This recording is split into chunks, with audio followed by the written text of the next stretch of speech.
Morning, guys. It's Wednesday morning. It's day 2 of Cheltenham Festival week.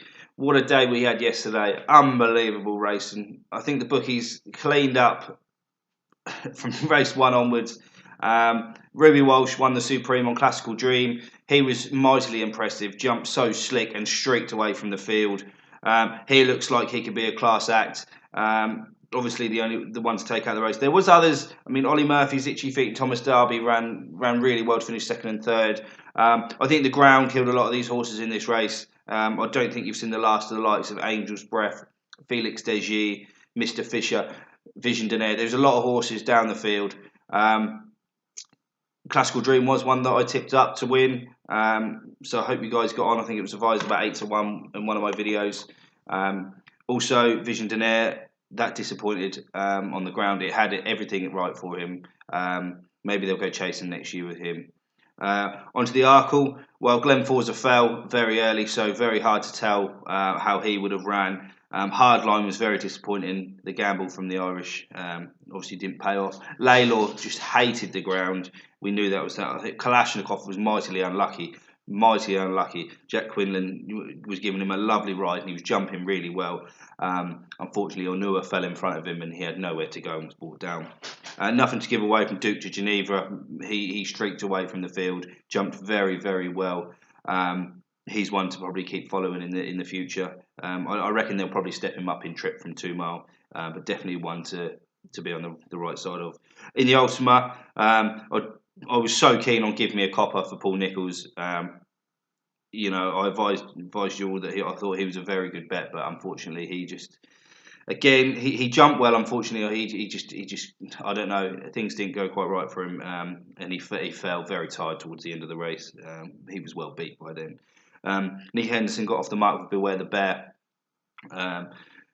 Again, another horse that jumped very, very well for Jerry Maguire. Vintage Clouds took them along, and he only got beat a length and a half in the end. He's another one that has probably got a good handicap in him at some point. The big race, the Champion Hurdle, a lot of people can say it was disappointing. We had Apple's Jade was very disappointing. Lorena, I don't think she was even good enough over 2 mile in the hurdle race. I think that she should go chasing now. Bouvardere was very unlucky, I thought, because it's very hard. He's such a good jumper, and it's such a shame we didn't see him stay on his feet to see if he could win a third. But again, McManus does it. He often wins this with a second string, and he did. And mightily impressive was Espoir Dallin, the first 5-year-old since Catchit to win the Champion Hurdle. And he absolutely streaked away. It was never in doubt, absolutely never in doubt coming down that hill that this horse was going to win the race. And well done to Gavin Cromwell for winning that. Great training performance. He was a talented juvenile last year, disappointed at Leopardstown and then was put away. He's won all 4 of his races this year and he's only 5. He could do a Bouvardere and easily win another one. Onto the mare's race. Benny Dadu, how disappointing was that? Race at her mercy. It's very unfortunate. She jumped so well. And we were sitting there watching the race, and it's just one of the things. When you see a horse jumping so well, you always have that worry that they might put in one. To be honest, I've watched the race back a couple of times, and I initially thought, what was Ruby Walsh doing? It looked like he was kicking her in, but to be honest, she didn't land, and there's nothing that Ruby Walsh could have done about that to stay on. Well done to the Roxana team and the Skeltons. She battled on well. She won the race, and Benny Dadu will have another race in her another day. My favourite race of the day was the Close Brothers in the end. A Plutard, Rachel Blackmore, unbelievable. This looked a grade 1 horse in the making, in a handicap. One of my videos I did advise that he very well treated on the handicap mark, only put up £4 from his Irish mark at 10-1. He halved in price, he went off 5-1, and he duly bolted up. I can see this horse going a lot further in trip. He could be a future Gold Cup horse. And I really am pleased for the Cheveley Park team because, like I said before as well, they've invested money in jumpers now, and they've got one. They could have plenty more. I know they've got Envoy Allen in the bumper. They've got Lethal Steps in the Fred Winter today as well. They could have a good week, but it's good to see them on the board. The 4 miler was a disappointing race, not only for me but probably for a lot of people. Unfortunately, we lost Bally Ward in the race, the super talented Graham Wiley horse. He fell, and unfortunately, he didn't survive. Although Finn Maguire, he was taken to hospital from falling on Whisper in the Breeze. The rumours are that he's okay, but this is a tough game, and Cheltenham, is the pinnacle, and you get these horses and that ready for these races, and no team should not go home without a horse, especially for all the stable lads and lasses that look after these day in, day out. So thoughts are with Ballyward, the Willie Mullins team, and all connected with the horse. It turned out to be an absolute war of attrition this race. Lebroy, under the Codfather, got up from Discorama by half a length. It looked 2 out that Discorama was going to sweep by and win the race. But Lebroy just battled him out-battled it. They finished well clear. I think about 45, 50 lengths clear of the third, Jerry's back. Only 4 finished in this race, which just shows that it was such a grueling race. I think there was 8 fallers, 5 pulled up. It's just unbelievable that happened. But we move on. We've got a cracking day's racing today. The inspections passed. The wind didn't come. So where better to start than the Ballymore to start off with the race. Still keen on Champ. I really hope that he wins. It is a tough race. That ground yesterday looked so tough. Whether he'll cope with the ground, I'm not so sure now. The rumours are that Santini's absolutely fine. So we've got a cracking race in the RSA with Delta working on top of the game. Tiger Roll, I can't see getting beat. He'll be along with the mighty Altior. I think they both go in. They can both handle the ground.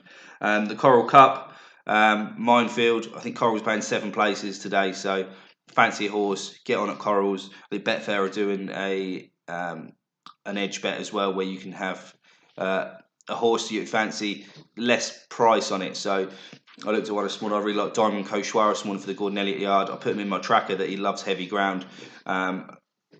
He's not ran for 320 odd days. He's going to get his ground today. He should be well handicapped. I did mention him before because I didn't think he was going to turn up here, but he's turned up here. He's 25 to 1. I think he's 20 to 1 with 7 places on Betfair. I think 16 to 1 with 8 places. So shop around, guys, for your value and see what you think. Fred Winter's going to be a funny race later on as well. The form book's gone out of the window now, and a lot of these horses haven't had their ground all year. I think you'll probably see the Irish might have a few winners today, I feel. A lot of their horses like a bit of give in the ground. I will quickly review day 3 and 4 as I didn't have chance to do an update of a video there. The JLT, Defi DeSoy is the one for me. I still fancy him. I think he wins. I think I've advised 7 to 2. He's going to probably be around that price, maybe a little bit shorter on the day. Monolith has been declared for the Ryanair, so nice one to Bromhead team. I can see him running an absolute huge race in that. He's got footpad to contain with now, as Min's not there. But Road to Respect has been put in the race as well. Vindication's been put in the race as well. I mean, that could be one of the races of the week. The Stayers, still keen on Kilbrick and Storm. He's going to get exactly the same ground as last year when he won the Albert Bartlett. So, I wouldn't put you off backing him. Epatant in the mares. She's going to go off short. I would have thought 6 to 4, maybe less. Posh Trishy's been back this week, but I think that's because Honeysuckle's been out, and she has won on soft ground for the informed Nichols Yard. Potemps, Sergio Burley and first assignment for me. Still going to stick with him.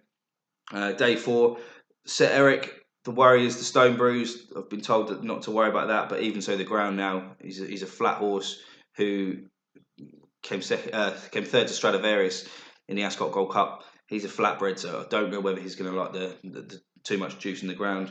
Still going to go presenting Percy. The money's all come from Native River again because of the rain that's got in. Liz Nagar Oscar won't have any problems with the ground in the Albert Bartlett. Same as Commander of the Fleet. Fox Hunters could turn into another absolute war of attrition again. It could be a free for all in that race. To be honest, it's not a race that I'm going to be too confident on. I have tipped up a couple of horses for you. I think Cade de Burley and Wonderful Charm might run big races, but not one to get in on heavy stakes. Guys, I'm glad racing's on today. Enjoy. Let's hope all the horses come back safe and sound for their stable lasses and lads. Enjoy. Let's hope we get a few winners. And enjoy, guys. Any comments down below, appreciated. Enjoy day 2 of the Cheltenham Festival.